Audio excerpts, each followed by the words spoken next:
Pour ses détracteurs, il n'est que le fils de son père. Étienne Tshisekedi était l'opposant historique.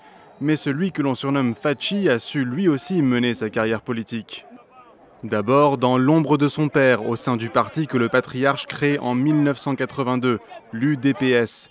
L'Union pour la démocratie et le progrès social, Félix Tshisekedi y sera nommé fin 2008 secrétaire national chargé de l'extérieur.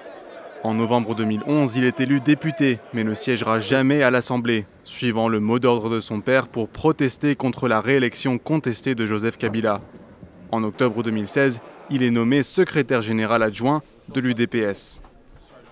2016, l'année où Joseph Kabila reporte l'élection présidentielle et prolonge son mandat. Un report qui cristallise les tensions dans le pays. Alors que la situation est très tendue, des négociations sont entamées avec le camp Kabila. C'est Étienne Tshisekedi qui représente son parti avec son fils Félix à ses côtés. Des négociations arbitrées par l'Église catholique et qui aboutissent aux accords de la Saint-Sylvestre signés le 31 décembre 2016. Dans le cadre de l'accord, le nom de Félix Tshisekedi circule pour la première fois pour le poste de Premier ministre, un poste qu'il n'occupera finalement pas.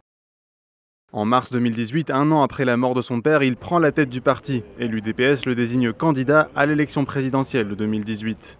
Alors qu'il s'était engagé à se rallier au candidat unique de l'opposition, Martin Fayulu, il a finalement fait volte-face, épaulé par l'ancien président de l'Assemblée nationale, Vital Kamerhe. Félix Tshisekedi le répète souvent, il ne cherche pas à rivaliser avec l'aura de son père. Étienne Tshisekedi, l'un des plus emblématiques opposants du pays, n'aura lui jamais été président. Mais maintenant que son fils le devient, il pourra peut-être enfin être inhumé dans son pays. Son corps se trouve toujours dans une morgue à Bruxelles.